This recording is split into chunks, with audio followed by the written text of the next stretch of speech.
the grassroots, bottom-up, left cover, radical cover, anti-establishment, anti-authoritarian movement, which is the essence of fascism. Otherwise, you don't need a new term for fascism. Why do you have to coin this in the 1920s? Dictatorships, of course, had been around for a long time. The young Mussolini, between 1919 and 1922, put together a movement of radical revolutionary socialists who were interventionists in World War I. They wanted war. That's one possible difference, although it's not as big a difference as you might think. Artists, intellectuals, people who were disgruntled war veterans, people who were coming out of the labor movement, extremely militant trade union activists. And you put that all together under breakdown crisis conditions of depression, and of course that's what we've got now. This then becomes a messianic fascist-style movement.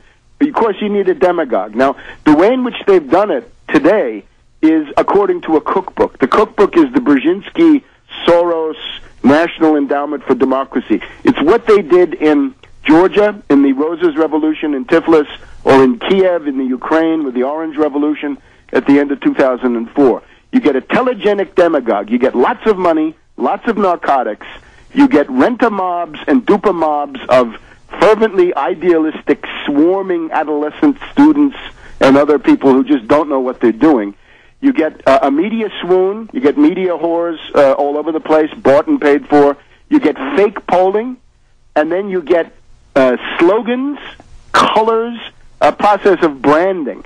This stuff typically comes out of the National Endowment for Democracy, the Albert Einstein Institute, and a guy called Gene Sharp in Cambridge, Massachusetts, along with an Army colonel who works with him. So they've perfected this for use in the former Soviet space. Now, what happened at the beginning of this year was the model of the people power coup, or CIA color revolution, was brought home into the United States, and that is what allowed Obama to get this insurmountable lead by gaming the crazy rules of the Democratic Party. But again, focus on the mass movement.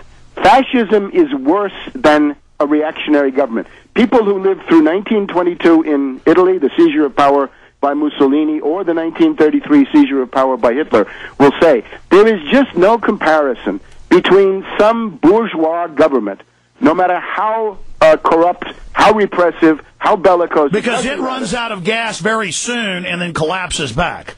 And then you get fascism. But a fascist system is like a wildfire with 50-mile-an-hour winds. When things is a tinderbox, it just feeds itself and exponentially grows.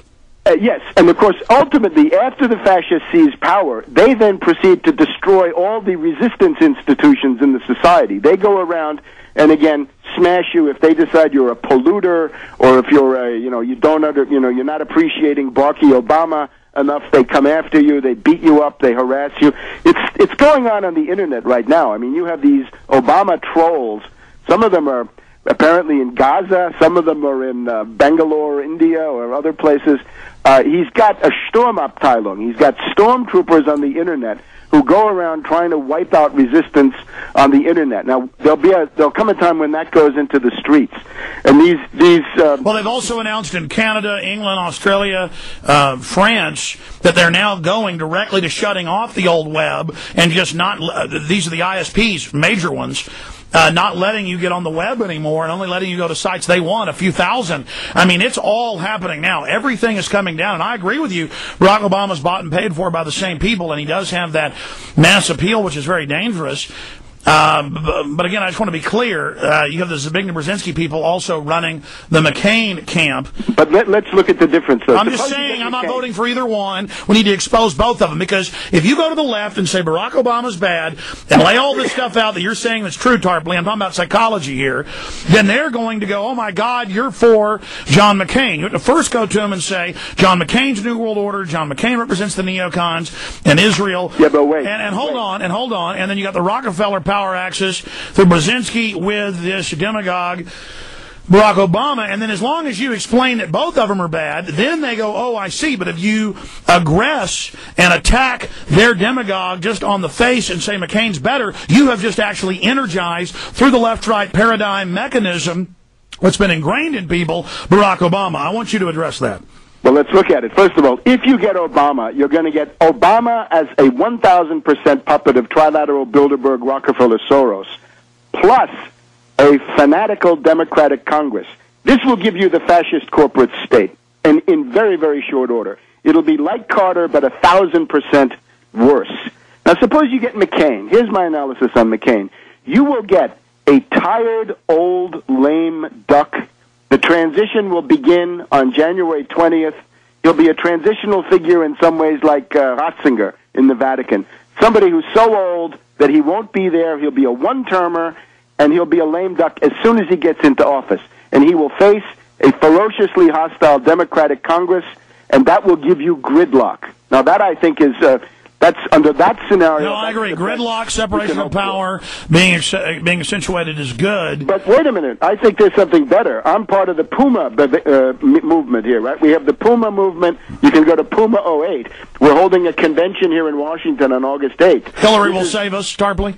No, it's basically stop Obama. And how do you stop Obama? Well, it would be nice to be able to stop Obama in some ideal way. But in the real world that we have now, you've got to say the only way to do it is 175 delegates shift out of the Obama column and into the Hillary Clinton column. But Hillary politically doesn't have the will to do that and would be destroyed by the media if she tries. Could be. Well, I mean, we'll soon find out. That's perfectly plausible, but I think this is worth a try because it and then you've got a lame duck Hillary and a lame duck. I mean, obviously, 9% approval rating for the Congress. The elite knows the system's discredited. Both parties are discredited. They've got to give you a new brown face to confuse everybody. Oh, look, it's changed. He's a black guy.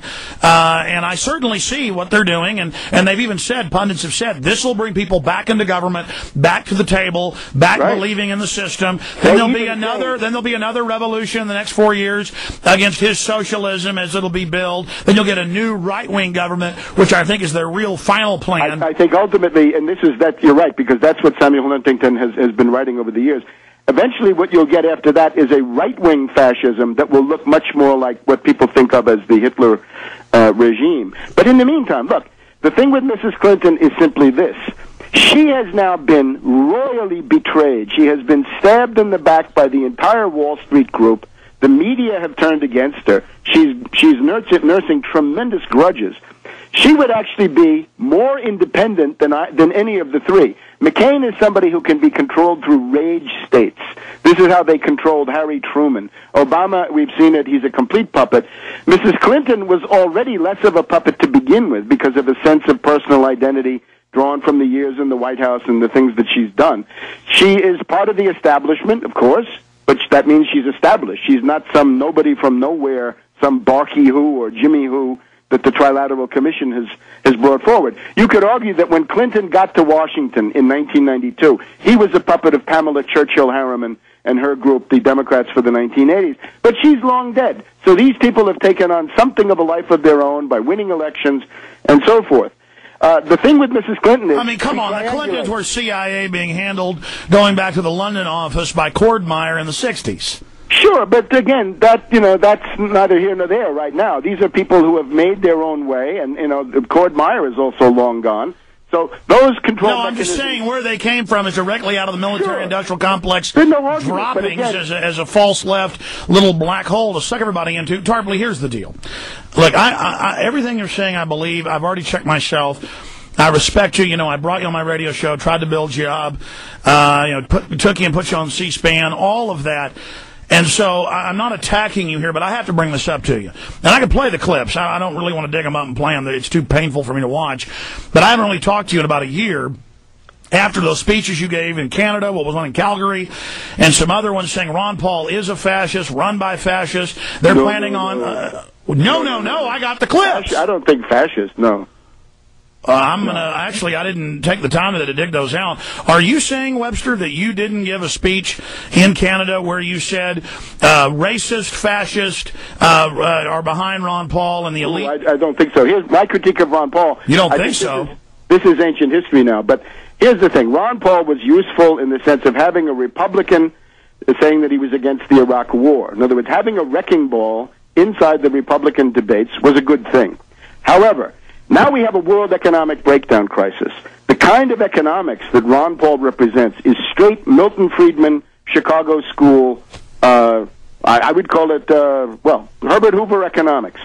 What it is classical economics we've had, and it's the Austrian school of economics. Yeah, the Austrian school. So it's a foreign entity. This guy von Hayek, who founded the school, was a paid apologist for rent gouging. Tarpley, stop. Look, I want to skip over this in a minute. But you said, no, I don't think I said that. You're not stupid. You speak 3 or 4 languages. You're a smart guy. You know what you said in Canada and on your own radio show on this network. So I'm going to ask you again. Do you remember saying racist and fascist and are behind Ron Paul? No, I doubt it. But again, I'd be happy to stand corrected if I did it. Anyway. No, you know what we're going to do, Tarpley? We're going to take these comments, listeners will, they're going to take those videos, they're going to put it together. I mean, right now, I'm asking you why you said that instead of ducking it.